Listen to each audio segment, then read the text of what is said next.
Yeah. Also, we're going live. Let's do this. Cool. Hey. Right on time. That's what I was trying to do. I was like, oh, wait. I know. Well, I'm assuming Chris is coming. Hey, look at that. Speak of the name. See, how's that speak of the name? He's right on time. It's 8:59 still on my clock, so he's right on the money. 7:59 on mine. I'm early. He's early. You would, Catherine, coming in with a laugh. Well, good morning, everybody. How are you guys doing today? So excited to be getting into it on Friday, trying our new schedule. It's who liked having a little extra time to get ready before the meeting. I mean, Chris looks a little fresher than usual. I didn't even notice the time change, to be honest with you. I live by the calendar, so if it's on the calendar, it happens. I mean, I get up at didn't the even same realize time it. anyway, so to me, it's just like, okay, I'm doing this a little bit later, but I'm still up and working. But yeah. Well, man, it is week 9, episode 19. Somehow that math works out. Because we did two episodes and then we started doing one. So it checks out. That's one demerit for you because your banner art says week 8. Well, that's because, spoiler alert, I'm uploading the overlay right now. Aha. When are we gonna have numbers in the right hand corner? When you give me numbers, Chris. Like literally that. I keep trying to tell you, they all go into your sky slope. What? No, they don't. Yeah, they do. I wish they did, but I don't see a single thing. Oh, well, yeah. We can't see the transactions in SkySlope. We can only see them in Dotloop. SkySlope doesn't let us see the team's transactions. I don't know why they need to add us if we can't see them, but we can still only see ours. Got it. Yeah, it's weird. I to be honest, it's a little confusing. But anyway, good morning, real estate agents, team leaders, team members, brokerage owners, coaches, and otherwise curious people. Today, we're going to take a look at identifying bottlenecks within the leadership team, within the team, and how to quickly resolve any issues that come up. But real quick, for everyone watching right now, where are you watching from? Coffee shop, on the beach, office, at home? We'd love to know, so leave a comment. All right, let's dive in. So welcome to R&R Home Team Mega Team Challenge, where we attempt to build a mega team in 1 year from scratch, even though the average mega team takes 5 to 10 years to build. We're a little crazy, but it's fine. Some of you might be wondering, what the heck is a mega team? For us, we have some very specific criteria for what we define a mega team as. 1, it's 10 capping agents. 2, it's 40 million in gross sales volume. And 3, it's 175 transactions processed. For a more complete definition, go review like our videos back in January, and we'll explain that more. And I'll probably do like a video somewhere where people can just tune in and watch it. But who the heck would be so crazy to carry out such a vision? Because it is pretty crazy, guys. I'm being real with you. Well, these beautiful, amazing people, I don't know where they line up on anybody else's screen. Around me, not all of them are present, are the courageous ones who decided to take on the challenge. First, we've got Chris Rains. He is the co-team leader, designated lumberjack, and director of production. Seriously, I need to get like a clapping, like crowd cheering. We're gonna do this. Just hit the button. Yeah, it's gonna be awesome. Totally gonna do this. Second, we've got, and then like I want like a lumberjack axe to appear or something. Like it'll be great. Well, eventually, we're gonna do this. Yeah, it's gonna be awesome. Second, we've got Catherine Polsinelli, director of operations and Queen Fix-It. Third, we've got Walter Key, director of coaching and time management, aka Mr. Hawaiian Vibin'. Fourth, we've got Irene Nunez, director of transactions and self-appointed cupcake coordinator. See, like hers, like everybody's gonna have their own graphics. Just wait, it's gonna be awesome. I can't wait. 5th, 6th, 7th, and 8th are Carly Lane, Ash Murillo, Christian Santiago, Misa Sarmento. That combined are basically a whole universe of support that we'd crumble without. Oh, yeah, and then there's me, Robert Bean, co-team leader, meta agent, and guy who basically helps everyone with everything. All right, so leadership team, real quick, what's one way someone from the leadership team has helped, inspired, and or encouraged you this week? Think on it for a second, just for like 30 seconds, and I'll come back to you, starting with Chris. For everybody who's watching, do us a favor, hit that subscribe or follow button, like button, turn on notifications. We'd love to share more. We're kind of always refining this process, so we've got a lot coming your way. That's pretty awesome. Honestly, we've even seen tremendous changes within the team, and we want to share those with you. All right, back to leadership. So, guys, Chris, what's one way someone from the leadership team has helped, inspired, and or encouraged you this week? So Catherine obviously identified my awesome abilities of keeping up with metrics and following along and seeing who's doing what rather than just helping them do it, and has graciously said that she would help keep up with one of the competitions that we're having because, well, let's be honest, I was failing and not entering that data, which you guys are going to find that keeping up with anything on an Excel tracker and asking me to do it's probably going to be pretty rough. But doesn't mean I won't try, but I'll probably just fail. So Catherine was amazing and decided to help out. See, we need like a clapping track too, because it's like Catherine deserves that, because I know that that's an area of weakness for Chris and it's an area of strength for Catherine. Seriously, Catherine's amazing. And someone said, y'all are so amazing, consistent, my heroes. I feel like, is that Lisa? I was thinking Lisa. I was thinking Lisa. Or Trevor getting a little gushy today. You never know with Trevor too. Like he'll come in with them sweetheart words. All right. Next up, Catherine. Same question. Okay. I gotta pick out just one.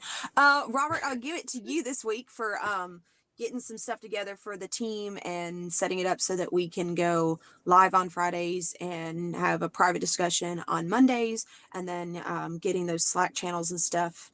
I know we're trying to get some things lined up and taken care of yesterday so that we can start pushing people toward the Google Drive for all their resources as well. Well, thank you. I certainly try my best. I never knew that trying to improve meeting flows is so much work. What the heck? That was a surprise. Next up, Walter, what you got, brother? So I don't have any one specific person this week, but I'll just say that collectively, the encouragement and the constant grind, if you will, and I don't say grind is in a bad way, but like this week has been chaos for me, wrangling a whole bunch of different stuff that's not necessarily about the team. Just I've got a lot of stuff going on right now. But watching the Slack channel, watching the meetings, seeing all of the things that we are doing collectively for the agents is very inspiring.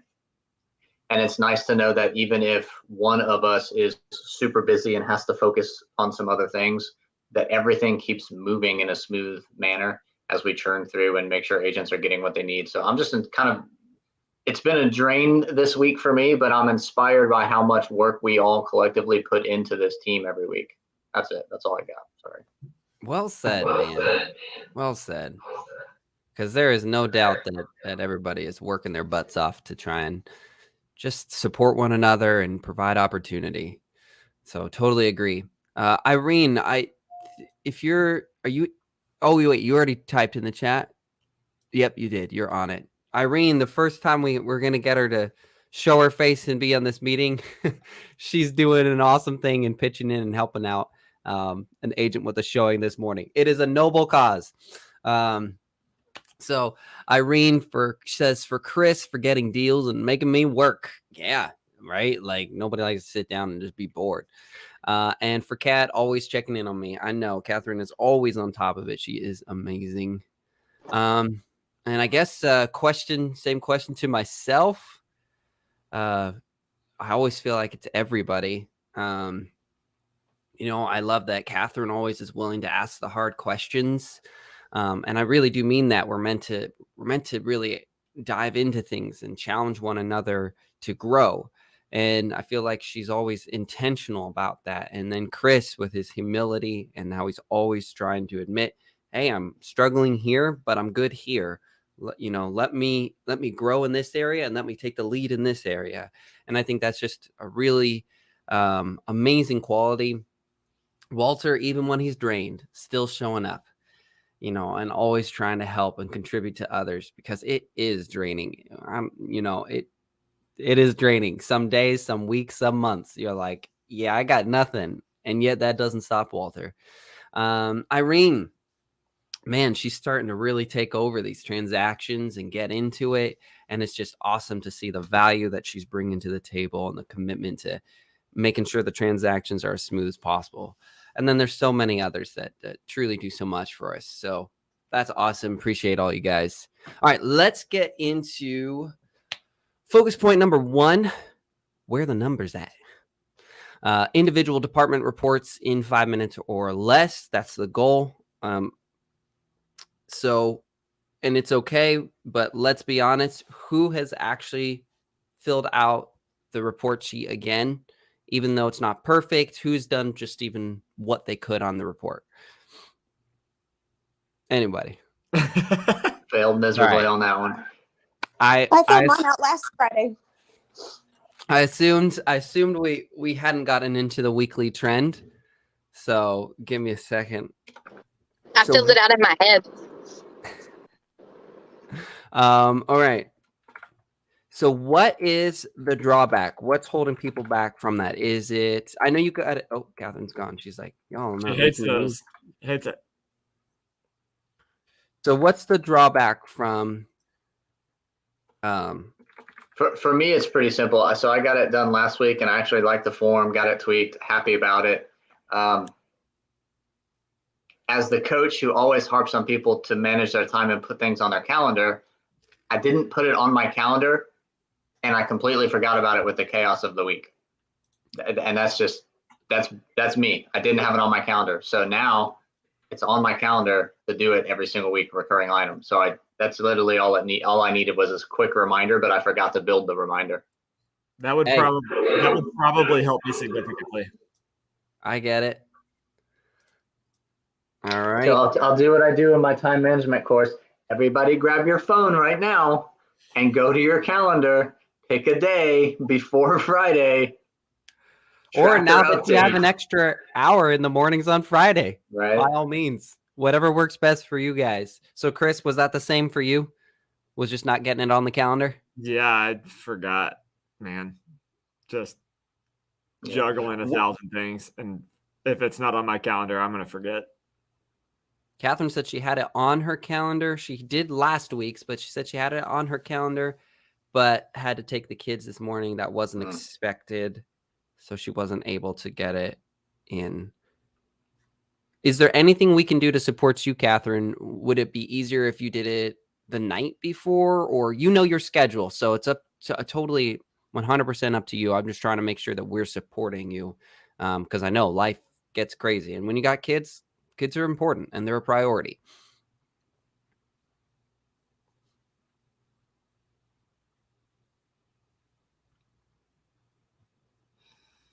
All right, so kids. All right, my success tracker repeats at 7 a.m. every Friday morning now for me to go in and get it figured out. Well, but what about you, Irene? What you got?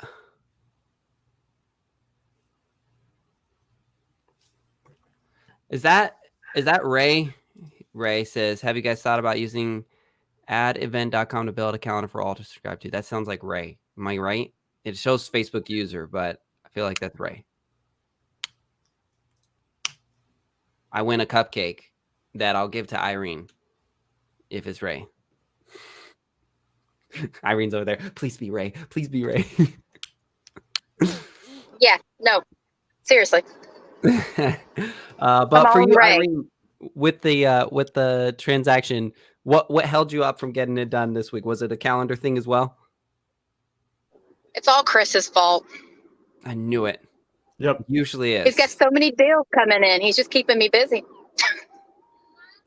No, he has kept me busy this week. He's had a few come in, and then I've been keeping up. We've got one that moved up a week on closing. So I've been busy. I appreciate all the agents pushing through. So Awesome. I love it.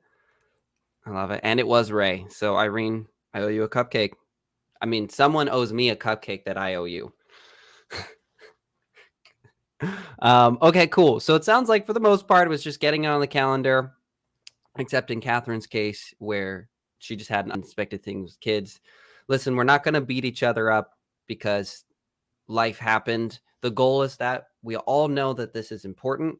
We all know that we cannot be moving forward if we're not on the same page. And even though the numbers may seem like they're unimportant, the reports may seem like they're unimportant, it's one time a week, and it's just meant to give us a quick overview so that we know what we're working with. Walter has no idea how many transactions we're doing, and that might prevent him from being able to understand a way that he can jump in and help further, right? And then if we're looking at, let's say, like Irene said, she's getting busy this week because so many deals are coming in. That's awesome.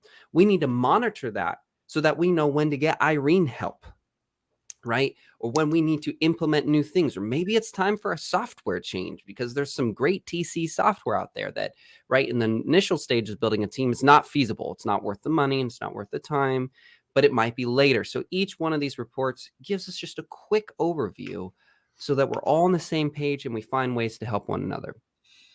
All right, moving on then. I guess mine is really contingent upon the other reports being done because my job is to keep everything running together. But there are a couple things that I guess I can kind of briefly give, which is really what we're going to actually get into the next section. So I'm going to kind of just pass it along because I wrote down the questions to ask myself. I'm here too, guys. I promise. And so focus topic number 2 is review and adapt. So we're going to just ask 3 questions to each member of the leadership team. You're going to give your honest answer. It's meant to be quick and simple, and then we just keep moving on. So Chris, we're always going to start with you because you're the leader. So what problems did you solve or alleviate for the team this week? I know this is a new one. Now you'll know these questions are coming out. This is the first time, so don't worry if you struggle through it, because even I was struggling through this because I'm like, that's a great question. So the team is finding great success with one of my favorite strategies, and that's being very vague with some off-market properties that I come across in order to then drum up buyers. So with that said, I've been having to work several of them through.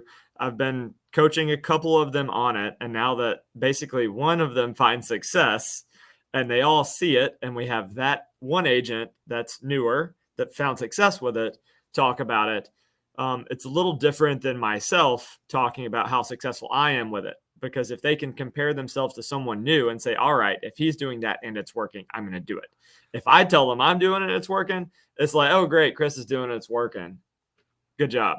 Like, I think they're less motivated by how successful I am with something than when they see another new agent finding success. Anyways, so I'm having to work them through the nuances and try to keep them legal on what they're doing. So the couple things there. So we're not sharing an address. We're being vague. So putting out the city that it's in, or town, county, even number of acres, some square footage, 3-bed, 2-bath, that kind of stuff. And then putting like mid 300s or mid 500s, because we're not actually allowed legally to advertise a price for a property that we don't have documentation on allowing us to show said price at said value with said commission being dispersed to us. So we have to be very careful on what we do to stay within the law on that. So as far as fixing problems and working through agents on that side of things, been taking quite a bit of time this week doing that, because they all started it, and then they all started messaging me, and then all started calling me with questions and texting and on Slack and Facebook Messenger and everything else. I'm getting it in all different directions on, hey, I'm doing this. Like, what do I need to do to post this? So I love it. So the way I summarize that is the big thing that you saw for the team this week was agents wanting an effective lead strategy that's free, that they could do immediately, not have to wait, not even really have to prep. It's so quick and so fast to do, because then we saw how quickly one agent did it and then the others were able to replicate it so fast. And then so you were sharing them, we'll call it a dangling carrot kind of method, not sharing an address, minimal information, enough to have the right people want to know more. correct. Dude, it is So awesome. It took 7 posts for Endro of 7 different properties to finally be officially writing an offer on one. That's 7 posts. That's nothing. And that is amazing. And literally, he started that process within 24 hours, was already talking to, I believe, the same person that was writing the offer. The buyer that's writing an offer, he had them in his messenger inbox in 5 minutes. It's amazing. So when we talk about the problem that you solved, how did you approach solving it? What inspired you to bring this forward? How did this come about, and how did you deliver it? So for me, the problem is there's no inventory and there's nothing to sell. The next problem is nobody ever wants to give you a listing. A lot of FSBOs, they won't give you a listing, but they'll say, yeah, bring me a buyer. Well, how are you going to bring them a buyer if you can't at least talk about it a little bit to try to come up with a buyer, to then give them more info, to then say, hey, I have a buyer. Can I get you to sign this agreement saying that you'll sell this house for this and you'll give me this commission? So with that said, it's a strategy that I've been doing since I started. I've been doing it for a few years now, and off and on, I'm not super consistent with it, but it's something I've always kind of done. I'll find one property and kind of post about it, but you'll find that it's a lot to just manage. Your inbox will freaking blow up, and just managing those all the time can add up a lot. But so when you shared it and presented it to the team, was it in messages? Was it a video? Was it a walkthrough? Was it a live Zoom? How did you give this technique to others? So with Endro, I just talking to them about it. So I send a lot of FSBOs to the team. So I'm constantly scouring, trying to find different opportunities that they might be able to do something with from off market and stuff. So I keep throwing them their direction. So most people only think about trying to talk to the for sale by owner and trying to get the listing, but I kept trying to give them direction of, hey, you need to find a buyer for this property. So here's something to sell that doesn't have multiple offers. You've got to find it. So after enough pushing to where they get comfortable, get out of their uncomfortable, so get out of their comfort zone and start doing things that are different and outside of the box compared to what everyone else is doing, that they can expect different results than what everybody else is getting, which, let's be real, right now, most agents aren't getting anything. Yeah. So it sounded like you kind of used a phone call, Slack messages, and sending agents for sale by owner opportunities so that they kind of get a whole picture. Here's how you do it. I'm going to teach you, right? And now I'm going to show you the opportunities as they're coming up. Go do something with it. I'll walk you through it. I'll help you through it. Chris, you did an amazing job. Yeah, you did an amazing job. We're already seeing results. So let me ask you this. What got in your way or slowed you down in solving the problem? What would have made you be able to either address this sooner or... Agents, go ahead. Just trying to figure out why they won't work on average. I'm trying to figure out like what's holding them back, because most agents, they tell me they're busy, and I call BS on pretty much all of them. So at the end of the day, we've got a couple agents that are actually busy and still finding the time to crush it. The other agents that tell me they're busy, I call BS. I'm freaking busy as can be, and I still make plenty of time. So agents not wanting to take advantage of the opportunities. Of the opportunity and managing their time correctly to the point of whatever it is, that they're constantly chasing something new as well, rather than figuring out that they have to grind it out and actually work to make something happen. It's It not sounds like that. what something that the team could do to pull together to help them out is time management, but not just here's the principles. I think we've outlined that really well, and we reinforce that, and we continue to reinforce that, but rather diving in and figuring out, are you actually busy? Because if you are, you know what? We'll back off, right? But we want to, are you actually busy, or are you distracted busy? Are you distracted with things that are not producing results? Are you learning and learning and learning and not implementing? Are you meeting with people you don't need to meet with because there is nothing there? Are you meeting with a photographer when the team already provides your photographer? Then what are you meeting with the photographer for? Are you going to lunch with a lender? That hour, and it's honestly not even an hour, it's an hour and a half. It might be 2 hours because people talk and food's involved, and you usually show up Drive a little time bit there and drive time back. And yeah, so you're losing 2 hours maybe, and those 2 hours could have been making a post. Shout out to Indro, shout out to Sunny, making a post. I think Sam did it too. Shout out to the people who are posting those. Dominique, she's done it as well. Okay, so I know more and more people are doing it, and it's awesome. I They're love good it. So it sounds like just us getting in with the agents and helping them to find out whether they're truly busy or whether they're distracted busy. And I think that might be a great way, a great thing for us to focus on. Awesome. Well, that was super helpful. I think it gave us a lot of insight. Chris, thank you for everything that you're doing. And yes, Catherine, we will go to you last. I was just about to start with you, or next though. I got you. So, Walter, my man, we're gonna go down the questions with you, brother. I know you're in a very unique situation. Everybody who just just real quick about Walter's, he runs the Carbon Club, which is our organization at our brokerage with Chris and I. But he wanted to jump in and help us with the team and take on responsibilities and contribute. And so he's in a unique situation to where he's not here with us in Tennessee. So his involvement is much more of a coach and advisor that just does amazing things. So Walter, what problems did you solve or alleviate for the team this week?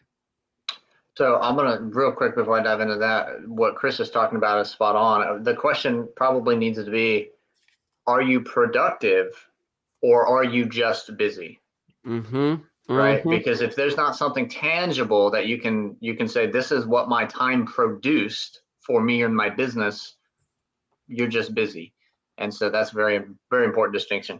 So very similar to Chris, actually, I think what I'll highlight this particular question is the strategy. I absolutely love it. And I've talked about it before, but some agents are finally starting to try it and they're fine tuning it, is the Facebook marketplace buyer lead generation strategy that we teach.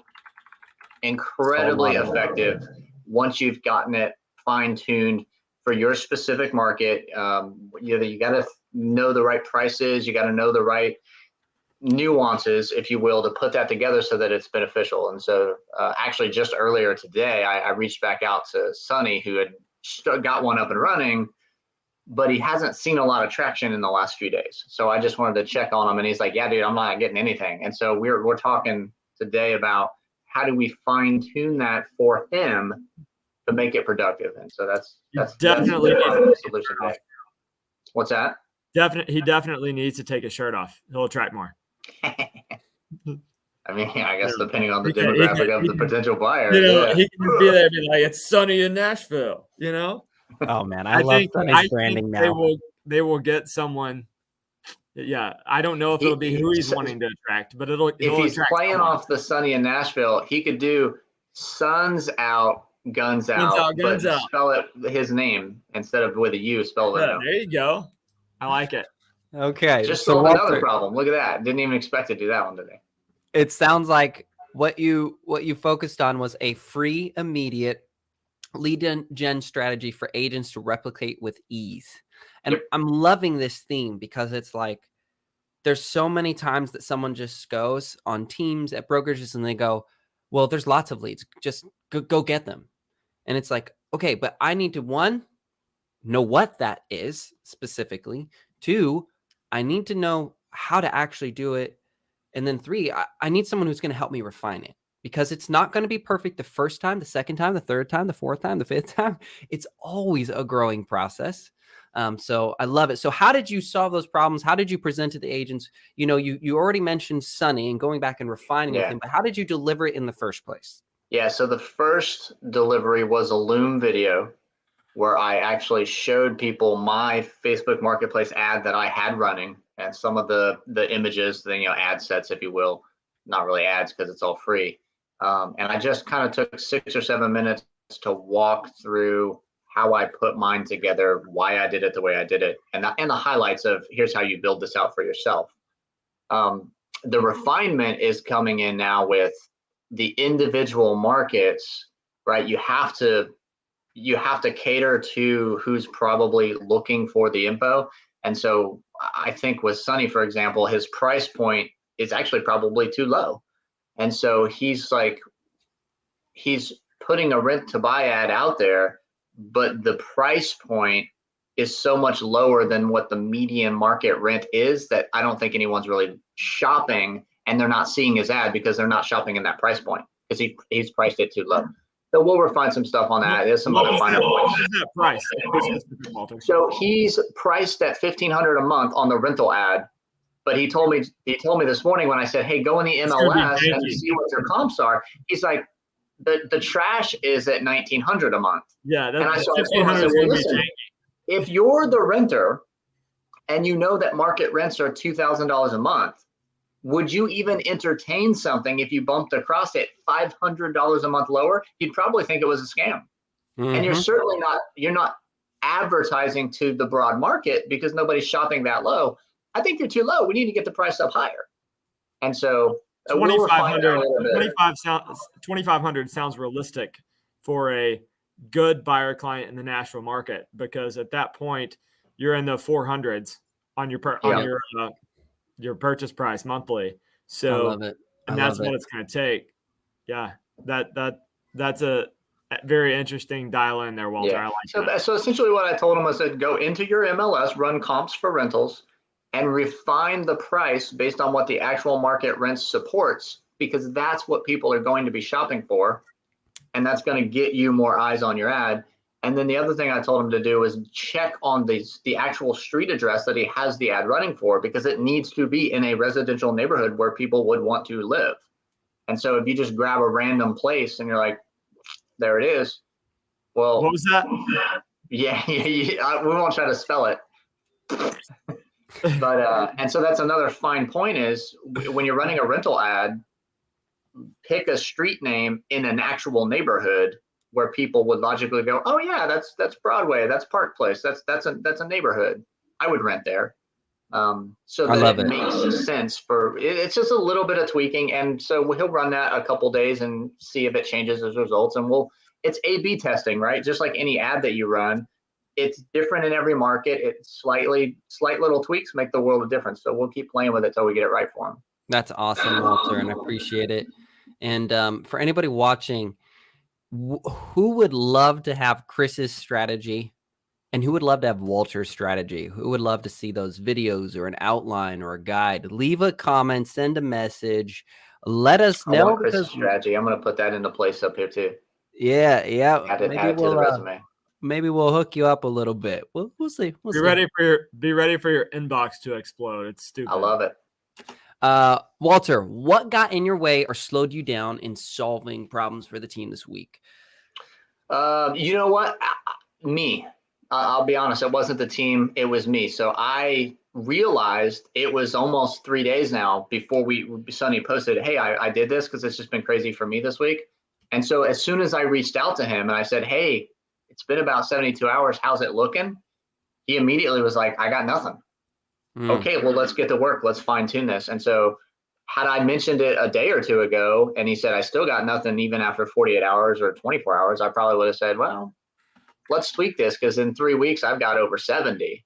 So we should adjust you because you're not getting the same results that I would expect. So that was on me.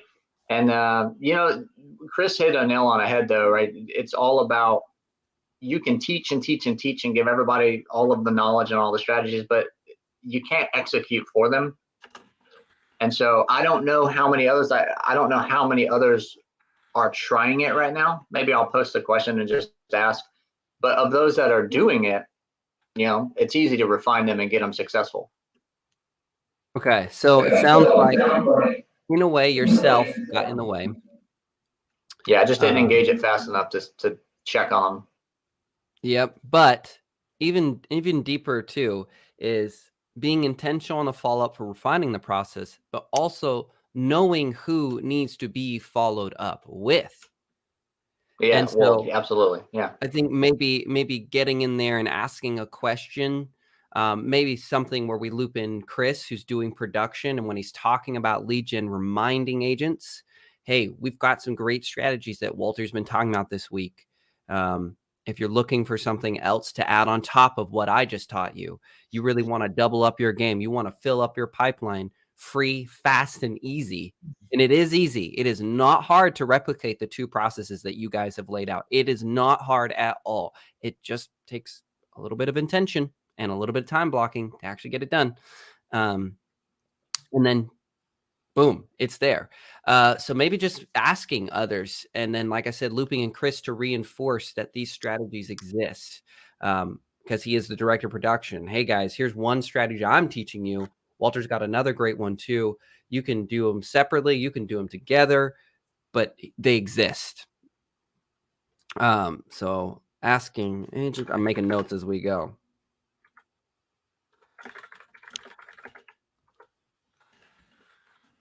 Also, the other thing that I've done this week, I've got a couple lenders involved in what we're doing. So trying to fix the bottleneck of too many leads and nobody talking to them fast enough. I'm trying my best to get more people working those leads. It amazes me that we're bottlenecked. There's no reason that we should be bottlenecked with the number of agents that we have and the number of lenders that have been in the groups, but we still stay bottlenecked for whatever reason. It's astounding to me, but I'm trying to help. So it's not fixed yet, but going back, it sounds like we've got too many leads and you're trying to get more lenders to come in and help support. And it's not just more, it's the right ones, because if people are working and the lender, the number of leads that I have coming in a day, there should be no reason why the team and the lenders can't work it every day and keep up. There's no reason. Literally zero reason. If they actually want to close deals, there's zero reason why the team and the current lenders in there can't keep up. It's my opinion. So with that being said, how do we approach helping you find the right lender, right? And motivate the agents more in working the leads that are available. They're not paying a higher split on them. So it's not even I don't want to have to give up more of my commission type of thing. We're I'll say it. We're a generous team. We don't look for opportunities to take. We look for opportunities to give as much as we possibly can. So got too many leads, Chris. How do we help you find the right lender? Do Catherine and I need to introduce you to some of our lenders and we just be intentional and start setting up meetings and just going through? Like, how do we approach this problem?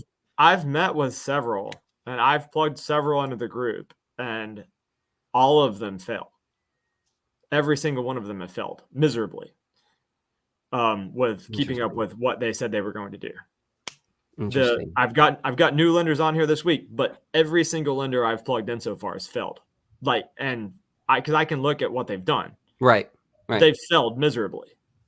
I think we need new lenders. We need people that are hungry, not ones that already have a cash flow. I've tried. Because I got one that's in the process of getting getting his loan originator's stuff taken care of. So I may have a go-getter. The problem is if they're too new, it takes them too long and they don't know how to convert. You have to find somebody that has a little bit of that conversion process down, because otherwise they're just it'll fall right Could we off. train them to It's like- speed up that process? It's like expecting the new agents to come in and do it too. Yeah. This Could we- one's been in the mortgage business for a while. This is just the next step up for them. Yeah. So I'm not disinterested in talking to anyone, but it's when somebody comes in and they have zero experience in the mortgage industry, they got this, they got that. The two lenders that I plugged in this week, one of them, he's been a lender since like 96, been in the industry a long time. And then his lender assistant, she was an agent first, and now she's got her mortgage license. She's been working as his lender assistant, and she's super motivated to get in. And they're both supposed to be getting in and diving in. I'm going to go back at the end of this week and look at numbers and see what they're doing and not doing, and kind of, give her a little bit of time to refine. And they both said, like, look, communicate with us a little bit and give us a little bit of time to try to get this going. And that's fine. I'm like, look, right now everything's falling by the wayside. So let me ask you this, Chris. Do we have a very clear process that we can educate lenders on when they come in, or are we just saying work the leads? I bring them in, I set up, I do a Zoom with them, I go over everything. It's very easy to work leads. Literally. that is the process. Have a conversation. Like, it's really not that hard. So You say that, but we have to be fair and admit that a lot of people they won't don't even know how to message. not be salesy because they were taught their whole life to be salesy. And the ones that I plugged in this week sent me what they sent over. I've recorrected a little bit. I've gone in. I'm diving in. I'm helping that strategy out. And she sent me a big long paragraph and then had her link and all the stuff already in it, like sending it over the first time. And I'm like, that's not gonna work. Right. They're not gonna click your link. I'm like, Okay. you've got to warm them up. So I'm At least like, you're Have you put communication. together? yeah. Sorry, go ahead, Kat. No, you're fine. I was just going to say that it's good that you're having communication because in my personal opinion, we can take 50% of it, but if they don't take the other 50%, we're just constantly saying, well, have you tried this? Now you're just babying someone. If they want to be a go-getter and they want to go get those things, they need to be like, hey, this is what's happening. This is what is working for me. Let's have a conversation and figure it out. Again, it goes back to you can't handhold people in this business. If you are in the business of sales, you are responsible for what it is that you want to do. And if you don't understand or it's not working, reach out to that person that's trying to help you and say, hey, this is what I'm doing. This is what's working. This is what's not. You got any ideas? Got anybody I can talk with? It has to be a give and take. I feel like that. And that, to be honest with our agents as well. The ones this week that have gotten plugged in are definitely showing a little bit more, but I just plugged them in on Tuesday, so it's been 3 days. All right, so let's wrap this up real quick on this topic. Sorry. So Catherine has a lender lead referral. It seems like just having good lender referrals, because like anything else, agents on a team, agents in a brokerage, same for lenders working this, is that we need to have continuous conversations with people. And have lenders and be going through and making sure that energy and that hunger is still there. Somebody commented on here, getting lenders on KV Core. That's definitely an option as well, because we can get the lenders to plug in on our CRM directly into KV Core. That is an option. Getting lenders into KV Core, cycling through lenders. Figure that out. The problem is once we get them on KV Core and give them access, then they have access to all of our leads. And so then they're calling our sphere and everything else. There's different ways of looking at that and the different access points that they can have. But yeah, I did have one lender early on in my KV Core, and he could literally see every person that I knew because I put my entire contact list in there. And I was like, yeah, don't call everybody. It seems like exploring whether we can get into KV Core with, but give them limited access. Sounds like maybe a hashtag campaign associated with the Facebook leads, so that they know specifically this is the batch of contacts you work based on the fact that the hashtag, Tennessee Facebook leads, whatever we create, that gives them a delineation of this is what I want you on and this is what I don't. The other thing I was going to say real quick, Chris, is do you have, for any of the agents or the lenders, do you have I wouldn't call it a script, but a framework because I know you've done this very successfully. Hey, step one, these are the things you should be asking about. Do not do this, this, or this. Just ask about this, build the rapport. Step two, you can go a little deeper about this. Do not send them your sales info. Don't send them contact info until step three when you've vetted them. Right. That might help. Give just a framework for them so they understand you have to hit. It's like fishing, right? You might have to hit a couple times before you hook. Yep. To use the lumberjack analogy, right? So I'm great. At having these conversations. I'm terrible about putting this down on paper and writing it all out and getting it scripted, because Walter's amazing at that. So maybe I know we might need to chat a little bit about that, and you help me kind of direct it, because for me, I do it on the fly, man. Like and I direct it to the actual person that I'm talking to. I ask a real question. I don't just follow step one, step two, step three. Whatever. No, I got you there. I guess what I mean is I wouldn't want to script it, because the conversation is going to be unique. But just a framework of at the first interaction, this is the subject matter. Don't say this. Don't provide this info. The second time when they say they're interested and they're looking in this area, now you can dive into this, get the detail that you need. And then when they're still interested, now you can say, well, here's my link. Let's get you pre-qualified. Let's get you working. Right? It's not really that dissimilar from the Facebook marketplace buyer lead gen process, right? If they say, I'm interested, is this still available? And you blow a 4-paragraph thing and let's get you with my lender, give me your cell phone number. They're going to be like, whoa, I'm not interested. You have to work this in a systematic back and forth to build the conversation. Awesome. Let's work on that together.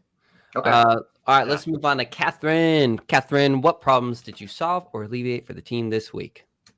I guess the biggest one that we worked on was getting things a little bit more organized for the agents to be able to find resources within what we have on Slack channel, since we're struggling with getting agents to figure out all the Slack channels, go back in and scroll through to find the stuff. So that was the big thing that I worked on taking care of this week.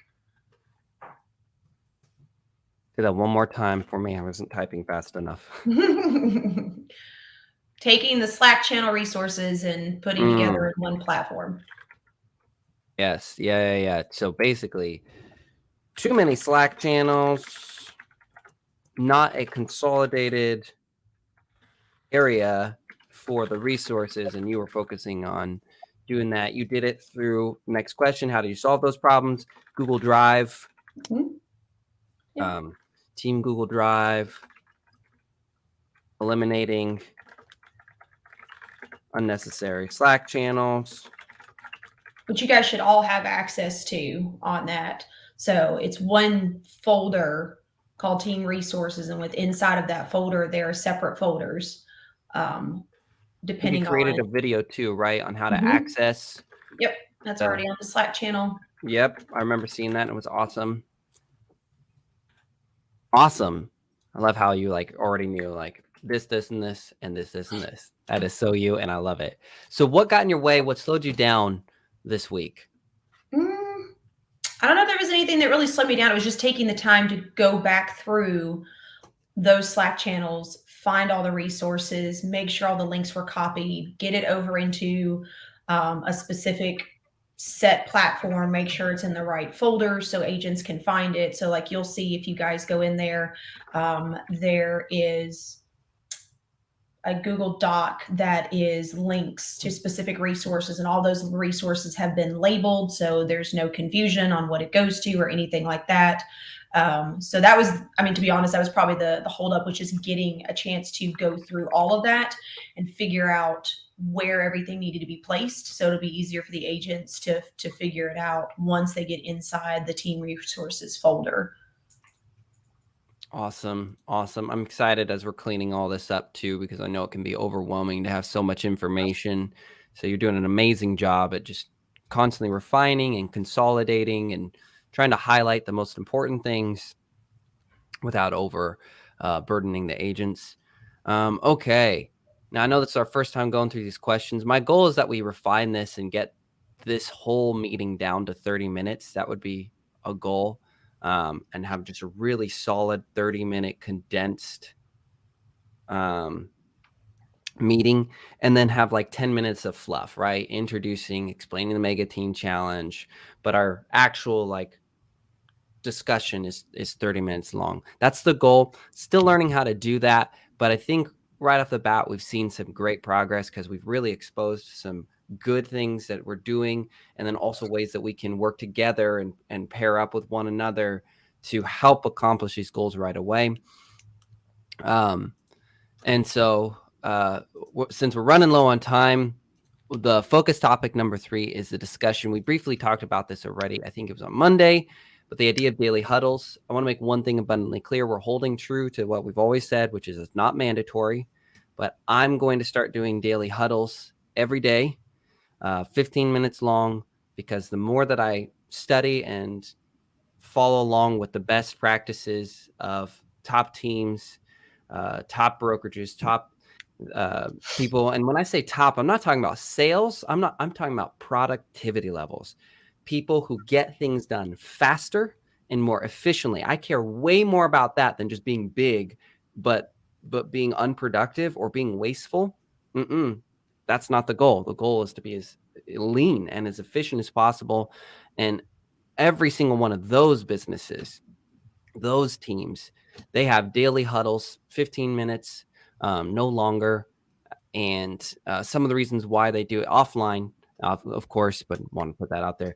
And part of it is because the studies show that if you wait to address and fix problems, it will take 24 times longer to fix it later than it would if it had been addressed and fixed immediately.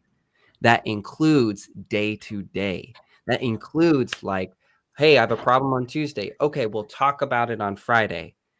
Once we talk about it on Friday, it will already take likely statistically 24 times longer to fix it rather than had we just talked about it on Tuesday and addressed it on Tuesday and fixed it on Tuesday.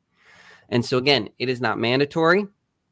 Everybody's going to do you're like Catherine is always stressing, you're your own boss. You're going to choose your own schedule and decide what's best for you, for what you want to do with your business. But I'm going to start doing these. I'm going to figure out a time. I'm going to probably try and keep it early in the morning. My thought was 7:45, not crazy early, not crazy late, and it wouldn't really interfere with any of the other activities, meetings, and things that we have. And so that's something that I'm personally, if you guys have any feedback on it, feel free, to share your thoughts and opinions about it. Yeah. Anybody have anything they want to comment on that? I think I would just make sure that it's a little structured. If you're going to do the huddles, I think regardless of how many times we reach out to them and ask if they need help or if there's a problem or anything, they're only going to tell you if you want to. Sorry, I'm in for leadership. Sorry, I should have been more clear. Okay. I'm in for leadership. I'm going to have this open every day for leadership to come in, because this is what proven leader teams that get, again, productivity is what I look for, like efficient, effective, not wasteful, like the things that we actually care about that give us more time, because there's a lot of wasted meetings. And so again, the only way we're going to be better is if we keep trying to improve and doing and emulating the ways that efficiency runs, right? Like literally Toyota can produce a luxury car in 16 days, and it takes Mercedes-Benz 74 days. Like that is, and it's crazy to think about it, but we get stuck in the habits of saying, no, we're good right now, or we don't need to improve, or doing this one little thing here, you know what? It's not going to have the impact. In fact, it's too much of a burden. And yet statistically, it shows that if you keep trying to do these things and you follow the patterns that lead and produce results, you eventually will make it your own, and it will alleviate, and it will save you time. And so for me, I'm willing to put in 15 minutes every day to follow and try a strategy that is proven for years and years and years across all sectors, especially real estate, to save myself time, to get more work done, to support people better. So that, for me, that's where I'm at. And that's something I'm putting out there. Again, it's not mandatory. You know that we don't make any of the meetings mandatory. But it is out there for the leadership team. Like I said, I'm probably going to do it 7:45. It'll also be just part of Mondays and Fridays. It'll be part of that meeting. So it's not adding on to that meeting. So it's really Tuesday, Wednesday, Thursday. The only thing I would say is statistically, it also shows that creating too many habits and new things at once can cause you to completely default back to your original programming. So as many changes and things that we have made within the team and within the leadership and creating trackers and having our meetings and all of that, we just need to be careful of continually adding things in so quick. So like having fantastic ideas, and this is something I work with my other teams with, we can all have fantastic ideas and ways to improve, right? But the biggest thing is do we have something in place? Are we following that in place now? And once we get that under wraps, then you can start adding in new ideas. If you're constantly taking every new idea that you have and you're like, oh, this is great, we're going to implement it now. And guess what? You've got 15 ideas now that you just came up with in 2 weeks. You're trying to follow everything. Your mind will literally default to its original programming and be like, and I'm done. I think that's where I land. Like, I look at all the different little things that aren't on my calendar and I'm like, we're also fantastic at communication with each other already. So while some teams that are high producing, it may work fantastic for them because let's say every person, most people on that leadership are highly structured. And so therefore doing that 15-minute morning meeting works for them. We don't all work that same. However, we all are great at communication with each other when we have an issue. So let's talk about that, because I think there is that perception that this is only for structured people, but the data time and time again shows that it is for any person at any level, no matter what sector you're in, no matter what business you're in, no matter personality trait. Like you said, too many things coming at once, right, Catherine? How will we know what's working and what's not if we're not constantly reviewing and adapting and refining, if we're just waiting and hoping at the next meeting we might figure out what was and wasn't working? We just lost a whole week. I would ask then, the question is for everybody on the team, do you all wait to discuss your issues and your problems at the time that we have meetings? That would be the first question. Are you all waiting? Because I know I don't. Chris, if I got an issue, I reach out to you. Robert, if I got an issue, I reach out to you. You know, Walter, I don't have any problem with you. I can't bother you yet. I'll figure out a way. But I would say that would be the first question. While I don't think that it's just for structured people, some teams work grand on it and it's fantastic. That would be a question that I would ask, because here's the thing. You can put everybody, in my personal opinion, kind of in a box of this is what is working for these people and it's fantastic. And so we should try it too. But if what we're doing is already working for us and we haven't run into any issues yet, why are we changing it again?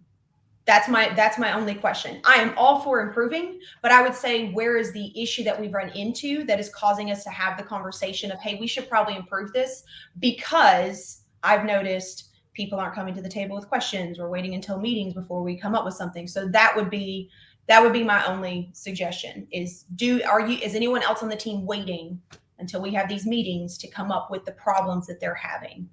We've been backed up on leads for 2 months. So with that, that's an ongoing, that's an ongoing issue. That's not new. I've been talking about that for months and trying to figure out how to fix it. So for me on that side of things, I find that to be a bigger issue than me not filling out a tracker form, because the reason that there's nothing to fill out on the tracker forms is because the leads aren't being worked appropriately. So it goes back to there's not enough people working the leads. So there's not enough stuff to even worry about tracking. So I get what you're saying, but here's the thing is you're talking about people not working leads is an effect. Mm-hmm. It's an effect of our recruiting, onboarding, leadership, management, hanging on to people who shouldn't be here. And we're not going to know these things. The fact that you just said leads have always been a problem and it hasn't been fixed proves that it's not a lead problem, proves that it's not an agent problem first, but that it might be the way that we're turning around and looking at how we're managing the team. Because if we have people who aren't working on the team and we've exhausted our avenues, then we need to talk about that. We also don't have anything mandatory, which creates a large issue with people who have never been self-employed. It creates, yeah, I completely agree. And that's why when we talk about it, we can decide, because it's not like it hasn't been clear what the expectations are. And it's not like on a team mandatory has ever made a difference. Statistically, mandatory discourages people and does not encourage them to produce more. If it did, then everybody who was an employee would be a high producer. I think it also depends on how you come across it as well.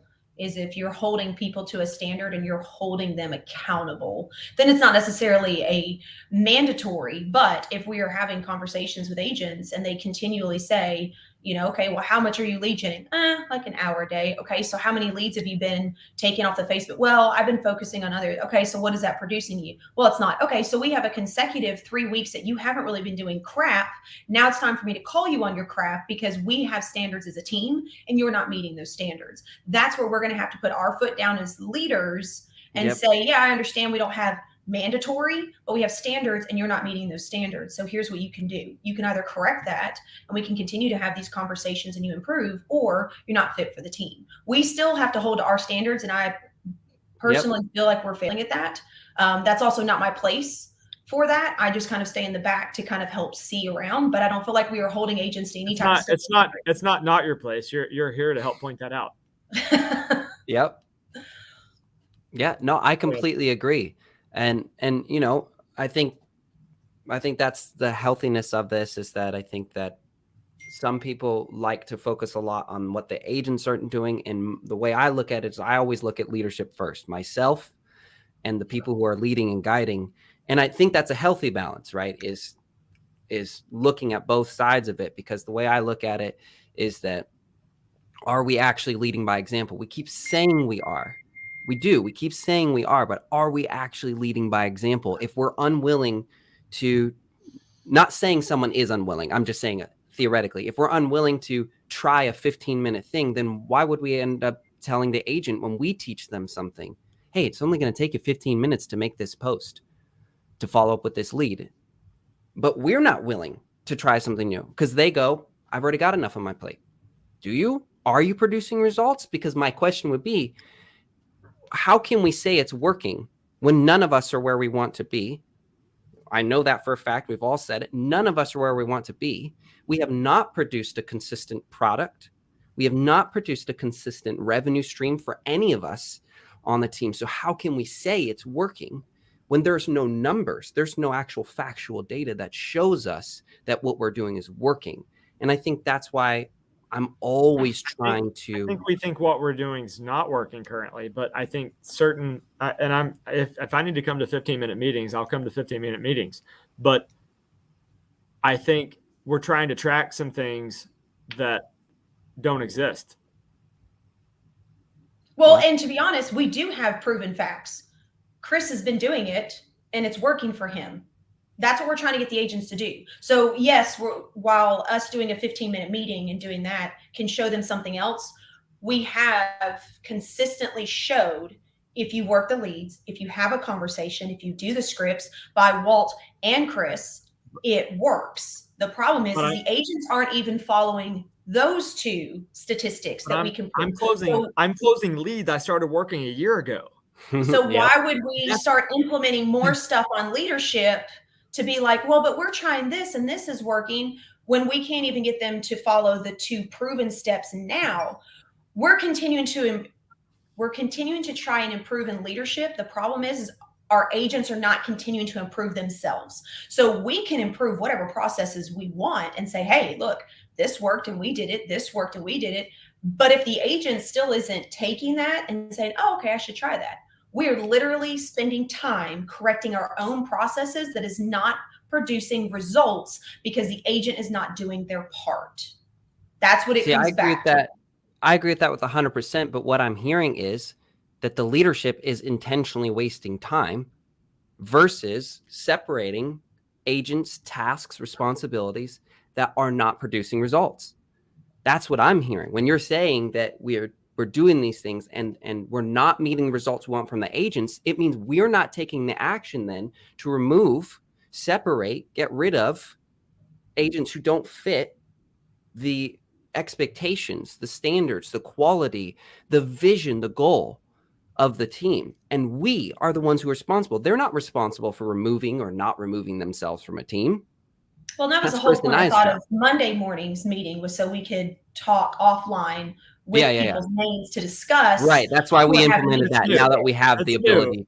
So that's what I'm saying. So here we literally just had one meeting with our offline. So we haven't even been able to try that to see if that works to help with the team. And we're already talking about implementing something else to help work with leadership yet again, is what I'm saying. We just have to be very careful of continually implementing things before we even see if the first thing that we're changing is going to work, and then add upon that.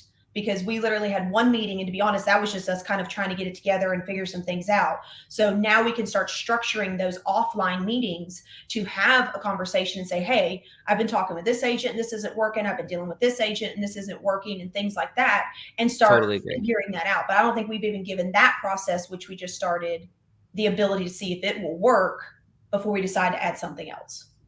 That's my concern. So it sounds like I still need a VA, and I think if we can get a VA keeping up with these tracker things for me, that will also help. So we need a VA on working leads and helping moderate Facebook groups. I need somebody else filling out these tracker things for me to where I can look at them and analyze them, but I'm not having to be the one that inputs the data. Because I love that. Yeah. Honestly, if I can just look at them and not input data, I'm going to be a lot more better suited. I can say, all right, you're not doing this. I can take that, but my time is not well spent inputting data, because it's going to take me 10 times longer than anybody else, because I'm like horrible at it. So I think it would make sense to try our Monday meetings and see how that's working. Keep this in the back of, this may be a fantastic thing to do down the road when we start getting so busy we don't have time for a full Monday morning meeting, and see if it works then. But I really think that we should attempt to see how Monday mornings start going, so that we can start tracking that before we start adding something else. And to be completely honest, as I've told everybody, my mornings are protected. I don't start work until 9 a.m. My Mondays and Fridays I've given to you guys personally. I'm not giving 7:45 at 15 minutes every morning. I'm more than happy to chat in with you guys, but a huge boundary for me that everyone has to have, and I tell everyone that I speak with to create your own boundaries, I don't start work until 9. So it's more efficient for me to text and email you guys and let you know what's going on and what you need help with, and schedule calls, versus me taking 15 minutes out of my morning, which I use to create my own space before I get my day started. All right. I think we've got some solid things to look at. We won't change anything for now. I'm still going to do the things I'm going to do.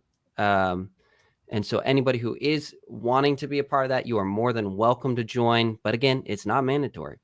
You, like Catherine says, you got to have your boundaries. You got to decide what's best for you and your business.